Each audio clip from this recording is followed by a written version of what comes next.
आज की कहानी है एक सीधा सादा किसान लड़के की, जिसे दिल लग जाता है एक ऐसी लड़की से जिसके साथ एक रात बिताने के लिए लोग अपनी किस्मत तक दांव पर लगाने को तैयार रहते हैं। जो भी उसके करीब जाता है वो खुद को बहुत खुशनसीब समझता है। लेकिन एक दिन ऐसा होता है कि वही किसान लड़का उस लड़की को अपने साथ घर ले आता है और फिर शुरू होती है असली कहानी, जिसमें आगे क्या होता है वो आप जानेंगे आज की इस कहानी में। नमस्कार दोस्तों, मैं हूँ इशिता और आप देख रहे हैं सिनेमा औरा। चलिए कहानी की शुरुआत करते हैं। साल 1950। जगह है अमेरिका का एक छोटा सा शहर रॉकीज, कैलिफोर्निया। यहाँ रहती है एक बेहद सुंदर लड़की, एंजल। एंजल कोई आम लड़की नहीं है। उसके साथ एक रात बिताने के लिए लोगों का लॉटरी से चुनाव होता है। किस्मत से जिसका नंबर निकल जाए वो खुद को बहुत ही भाग्यशाली मानता है। बाहर से जितनी चमक धमक दिखती है, अंदर से एंजल उतनी ही टूटी हुई और मजबूर है।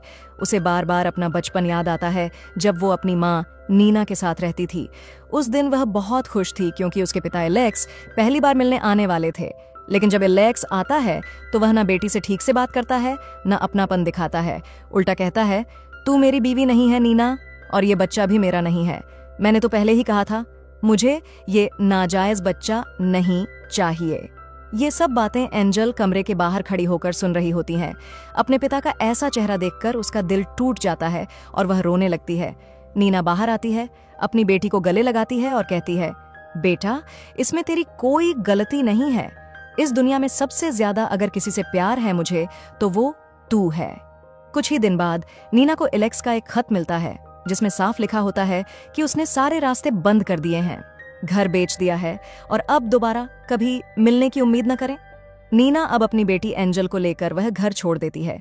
गुजारे के लिए उसे अपने गहने बेचने पड़ते हैं। वह एक सुनार जॉन के पास जाती है, लेकिन जॉन कहता है, ये गहने तो नकली हैं, इनकी कोई कीमत नहीं, लेकिन तुम खुद बहुत कीमती हो। अगर तुम मेरे लिए काम करो तो पैसे भी मिलेंगे और रहने की जगह भी। मजबूरी में नीना उसकी बात मान लेती है और यहीं से शुरू होती है एक ऐसी जिंदगी जिसमें समझौते हैं, दर्द है और एक मासूम बच्ची की आंखों से देखी गई सच्चाइयों की झलक। नीना अब मजबूरी में जॉन के कहे मुताबिक काम करने लगती है। वह दोनों माँ बेटी किसी तरह गुजारा कर रहे होते हैं, लेकिन कुछ ही दिनों में नीना एक गंभीर बीमारी का शिकार हो जाती है और एक दिन उसकी मौत हो जाती है। अपनी माँ को इस हालत में जाते देख एंजल का दिल टूट जाता है, लेकिन वह खुद भी बेबस थी। उसके पास कोई सहारा नहीं बचा था। अब कैसे एक मासूम लड़की लोगों की नजरों में महंगी बन जाती है, ये हम आगे जानेंगे। अब कहानी आती है वर्तमान में। यहाँ हम मिलते हैं माइकल से, जो एक सीधा साधा किसान है। वह खेतों में अकेले काम करता है, मेहनती है और एक धार्मिक लड़का भी है। हर दिन चर्च जाकर प्रार्थना करता है, लेकिन आज माइकल कुछ अलग मांगता है। वह ईश्वर से एक सच्चा जीवन साथी मांगता है जो उसे दिल से प्यार करे और उसके साथ हमेशा खड़ी रहे। उसी शाम माइकल शहर में अपना सामान बेचने जाता है और तभी उसकी नजर एंजल पर पड़ती है। एंजल वहां घूम रही होती है और उसे देखकर माइकल बस उसे देखता ही रह जाता है। पहली नजर में ही उसे एंजल बहुत खास लगती है। वो अपने दोस्त से एंजल के बारे में पूछता है और पता चलता है कि एंजल शहर के एक बड़े पैलेस में रहती है। वो यहाँ की सबसे खूबसूरत और सबसे महंगी लड़की मानी जाती है। उसके साथ वक्त बिताने के लिए लोग लाइन लगाते हैं। ये सुनकर माइकल को थोड़ा अजीब लगता है, लेकिन फिर भी उसके मन में एक ख्याल आता है, मैं उससे जरूर मिलूंगा, चाहे उसका अतीत कुछ भी रहा हो।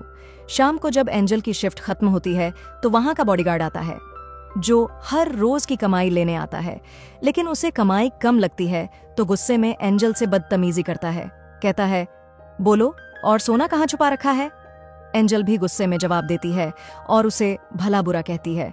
बॉडीगार्ड को यह बात बर्दाश्त नहीं होती और वह एंजल पर हाथ उठा देता है, यहाँ तक कि उसे जबरदस्ती पानी के टब में डुबाने लगता है।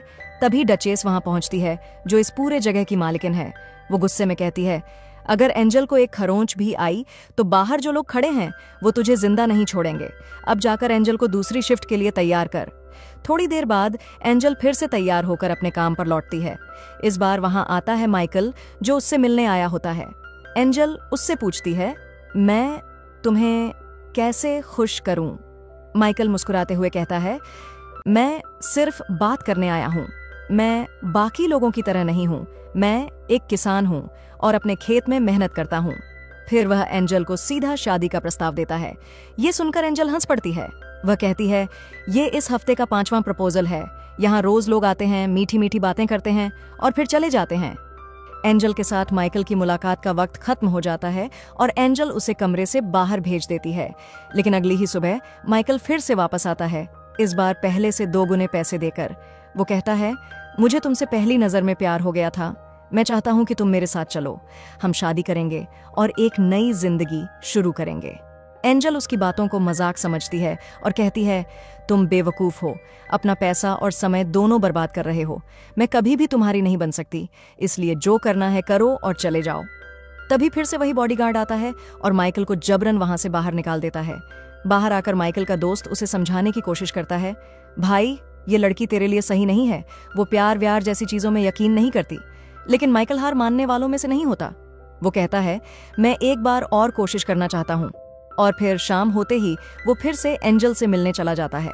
इस बार वो उसे बहुत ही प्यार से समझाने की कोशिश करता है, मुझे समझ नहीं आता कि तुम इस नरक जैसी जिंदगी में क्यों जी रही हो। क्या तुम्हारे दिल में कोई एहसास ही नहीं? क्या तुम्हें सच में मेरे लिए कुछ भी नहीं महसूस होता? और फिर माइकल प्यार से उसे किस करता है और कहता है, क्या अब भी तुम्हें मेरा प्यार महसूस नहीं हो रहा? एंजल जवाब देती है, मैं तुमसे प्यार नहीं करती और ना ही तुमसे शादी करना चाहती हूं, तुम सिर्फ एक मामूली किसान हो और कुछ नहीं। माइकल ये सुनकर चुप हो जाता है, वो कुछ नहीं कहता और चुपचाप वहां से चला जाता है। अब कहानी वापस फ्लैशबैक में जाती है, जब एंजल की मां का निधन हो गया था। उसके बाद जॉन, वही सुनार, एंजल को एक और शहर ले जाता है। दरअसल वो उसे बेचने के इरादे से लाया था, लेकिन वहीं काम करने वाली सैली नाम की एक लड़की जॉन से रिक्वेस्ट करती है, इस बच्ची को कहीं और ले जाओ, ये जगह इसके लायक नहीं है। मगर जॉन नहीं मानता। जॉन एंजल को बॉस के कमरे में ले जाता है। थोड़ी देर में वहां आता है इस जगह का मालिक ड्यूक। जॉन कहता है, इस लड़की को रख लो और मेरा पैसा दे दो। लेकिन ड्यूक का इशारा होते ही उसके आदमी जॉन को वहीं पर मार डालते हैं। ये देखकर एंजल बुरी तरह डर जाती है। ड्यूक उसकी आंखों में देखते हुए कहता है, अब से तुम सिर्फ मेरे लिए काम करोगी। और इसी डर और धमकी के साथ एंजल की नई जिंदगी शुरू होती है।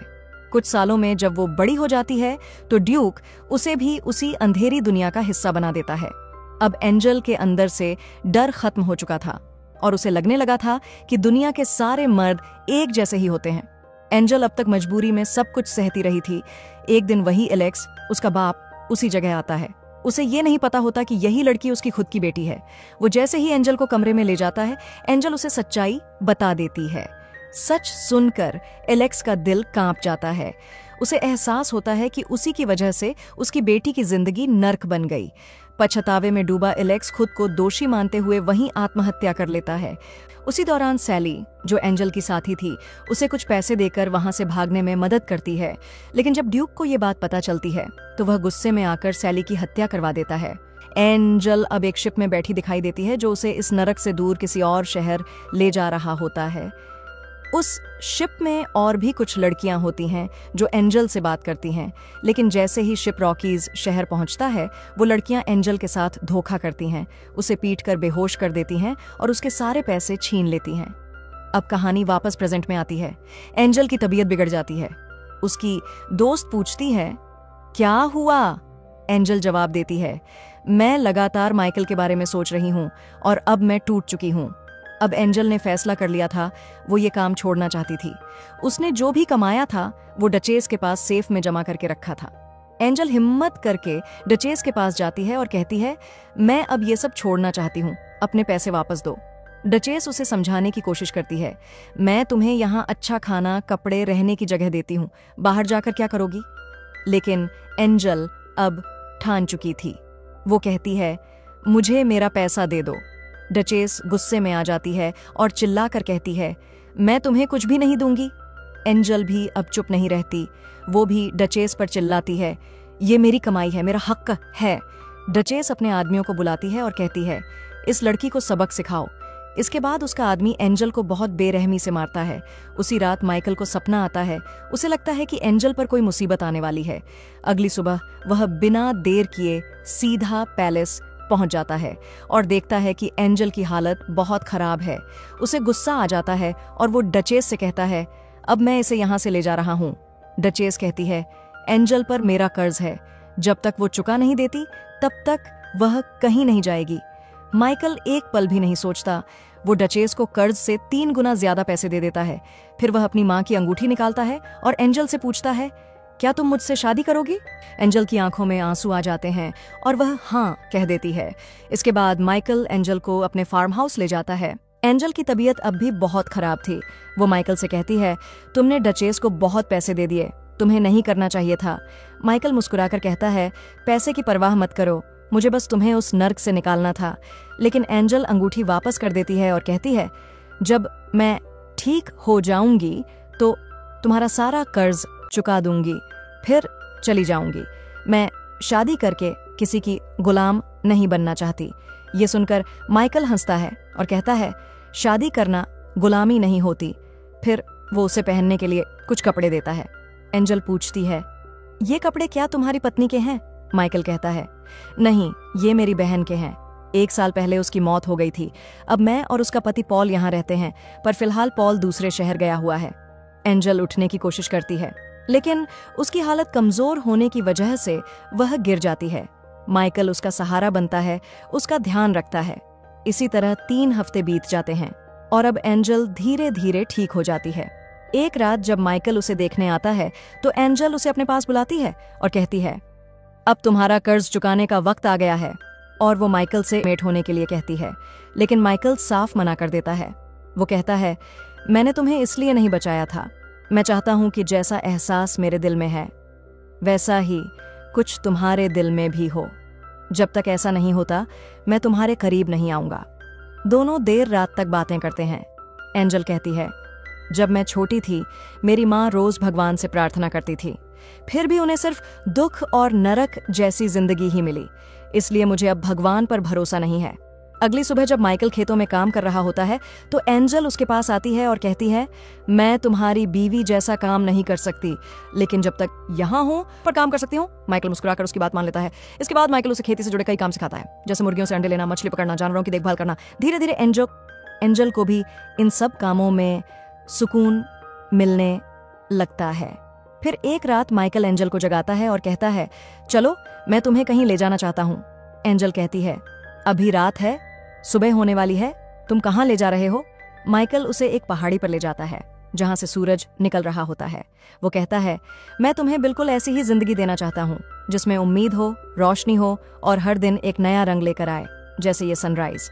एंजल उसे देखकर मुस्कुराती है और कहती है, अगर तुम मेरी जिंदगी का आधा सच भी जान जाओ तो मुझसे नफरत करने लगोगे। माइकल उसे बड़ी ही शांति से जवाब देता है, वो जिंदगी तुमने खुद नहीं चुनी थी, लेकिन अब तुम अपने लिए वो जिंदगी चुन सकती हो जो तुम चाहो। एंजल थोड़े गुस्से और दुख में कहती है, तुम मुझे अपनी बीवी मानते तो हो, लेकिन मेरे करीब क्यों नहीं आते?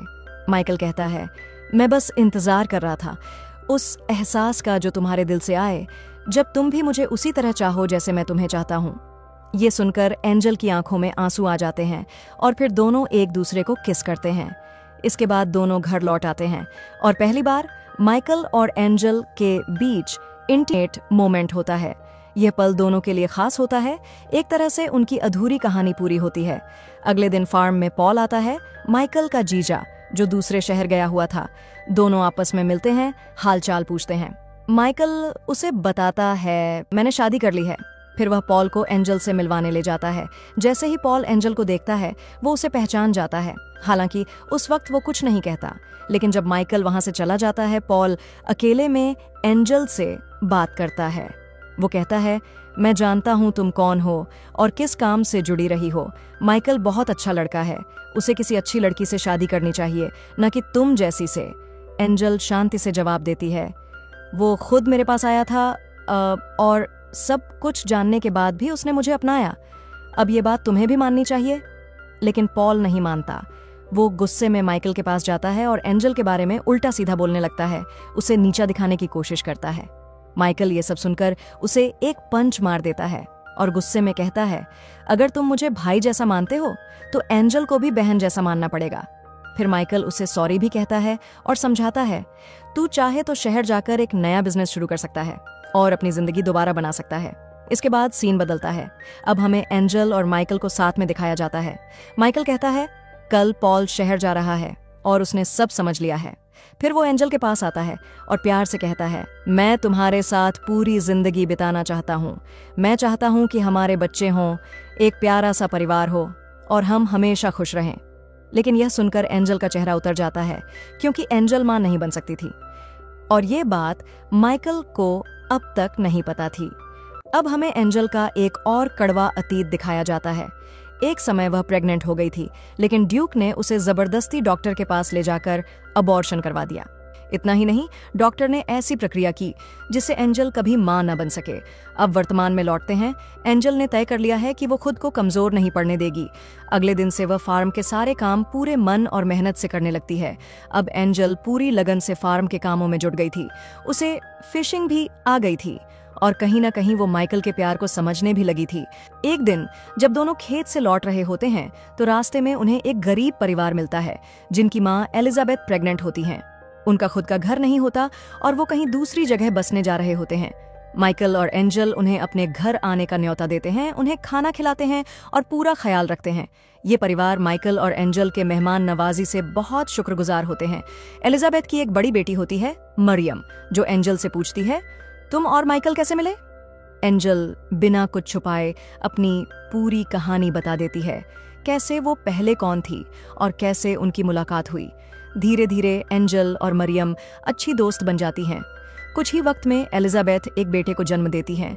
घर में फिर से खुशियों की रौनक आ जाती है। माइकल और मरियम मिलकर बच्चे का पूरा ख्याल रखते हैं। ये देखकर एंजल के मन में एक अजीब सी जलन होती है। उसे लगता है कि शायद माइकल और मरियम की जोड़ी बेहतर होती।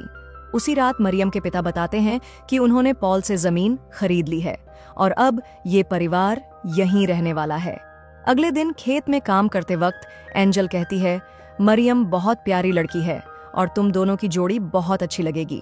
माइकल उसे ध्यान से देखता है और कहता है, मैं सिर्फ तुमसे प्यार करता हूँ, हमारे बीच कोई और कभी नहीं आ सकता।